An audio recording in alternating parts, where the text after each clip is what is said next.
ना कोई राजा ना कोई रानी, दिल कहता है दिल की ज़बानी। सुनो कहानी, सुनो सुनो कहानी, सुनो।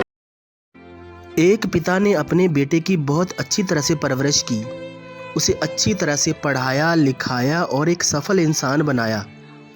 इसी के बल पर बेटा एक कंपनी में बड़ा अधिकारी बन गया। हजारों लोग उसके अधीन काम करने लगे। एक दिन पिता ने सोचा, क्यों ना बेटे के ऑफिस में जाकर उसे मिला जाए। जब पिता उसके ऑफिस पहुंचे तो उन्होंने देखा कि बेटा एक शानदार ऑफिस में बैठा है और बहुत से लोग उसके अधीन काम कर रहे हैं। ये देखकर पिताजी को बड़ा ही गर्व महसूस हुआ। पिता अपने बेटे के चैम्बर में गए और पीछे जाकर उसके कंधे पर हाथ रखकर खड़े हो गए। उसके बाद पिता ने अपने बेटे से पूछा, इस दुनिया का सबसे शक्तिशाली इंसान कौन है मेरे बेटे? बेटे ने पिता को बड़े प्यार से हंसते हुए कहा, मेरे अलावा कौन हो सकता है पिताजी। पिताजी को इस जवाब की आशा नहीं थी।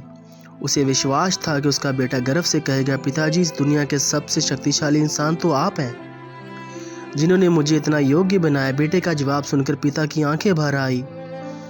वो चैम्बर के गेट को खोलकर बाहर निकलने लगे। उन्होंने एक बार फिर पीछे मुड़कर देखा और अपने बेटे से पुनः पूछा, एक बार फिर बताओ, इस दुनिया का सबसे शक्तिशाली इंसान कौन है?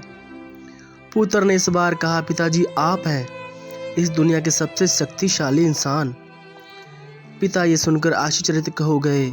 उन्होंने कहा, अभी तो तुम अपने आप को इस दुनिया का सबसे शक्तिशाली इंसान बता रहे थे, अब तुम मुझे बता रहे हो।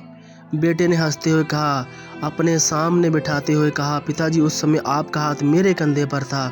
जिस पुत्र के कंधे पर पिता का हाथ हो तो वो दुनिया का सबसे शक्तिशाली इंसान ही होगा ना। पुत्र की बात सुनकर पिता की आंखें भर आई। उन्होंने अपने पुत्र को कसकर गले लगा लिया।